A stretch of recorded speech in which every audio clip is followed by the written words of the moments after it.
बोले सच्चिदानंद रूपाय। अब हमारे भगवान दिखते कैसे महाराज? हमारे गोविंद सत है महाराज, और सत कहते हैं माताओं सत्य को, जो पहले भी था, आज भी है और अंत में भी रहेगा। देखो संसार में सारी चीजें असत्य हैं, सत्य तो केवल हमारा राम है महाराज, सत्य तो केवल हमारे कृष्ण हैं, सत्य तो हमारी मां जगदम्बा है। जब तक हम संसार में नहीं थे तब भी वो भगवान थे, हम संसार में हैं तब भी वो हैं, और हम नहीं रहेंगे तब भी वो नहीं रहेंगे, तब भी वो रहेंगे महाराज।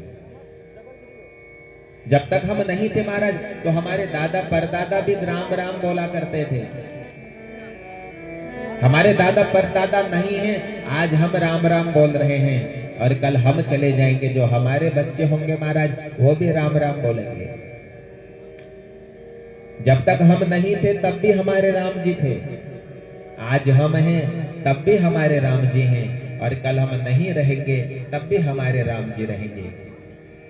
अरे भैया संसार की सारी चीजें असत्य हैं, अरे सत्य तो सिर्फ हमारा राम है, सत्य तो सिर्फ हमारा कृष्ण है महाराज। तो सत्य कहते हैं सत्य को, और चिद किसको कहते हैं महाराज? चिद कहते हैं प्रकाश को। हमारे जो ठाकुर जी है ना माताओ, ये ठाकुर जी सूर्य को भी प्रकाश देने वाले हैं, चंद्रमा को शीतलता देने वाले हैं, और जो असंख्य जो तारे टिमटिमा रहे हैं, ये असंख्य तारों को भी चमचमाहट देने वाले हमारे ठाकुर जी ही हैं। संसार की चीजों को ढूंढने के लिए हमें प्रकाश की आवश्यकता पड़ती है महाराज। एक वस्तु को हम खुद अपने हाथ से एक कमरे में रख करके आते हैं, और दोबारा जब उसी वस्तु को ढूंढने के लिए माताओं जब हम कमरे के भीतर प्रवेश होते हैं, हमें प्रकाश की आवश्यकता पड़ती है। पहले हम लाइट जलाते हैं, टॉर्च जलाते हैं, अपनी ही रखी हुई वस्तु को ढूंढने के लिए भी हमें प्रकाश की आवश्यकता पड़ती है। लेकिन हमारे राम जी को ढूंढने के लिए किसी प्रकार की कोई प्रकाश की आवश्यकता नहीं है, वो स्वयं प्रकाश है।